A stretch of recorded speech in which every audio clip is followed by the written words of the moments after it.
تو بر ندار که من تنها تو رو میخوام دیوونه وار. وقتی که با منی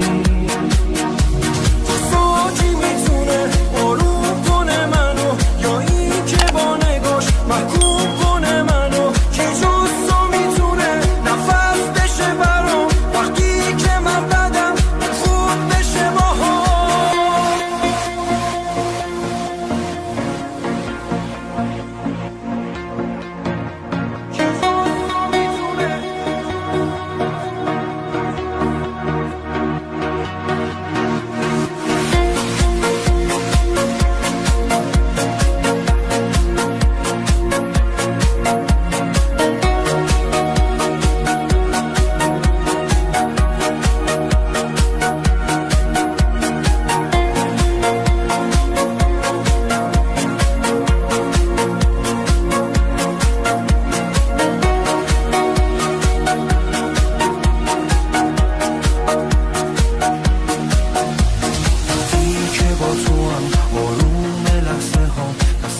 خودم که نیست خیلی تو رو میخوام، نمیشه باورم که تو کنارمی، تو هم بهم بگو که بیقرارمی. هر لحظه حال من پیش تو بهتره، من عاشق تو هم، این حرف آخره.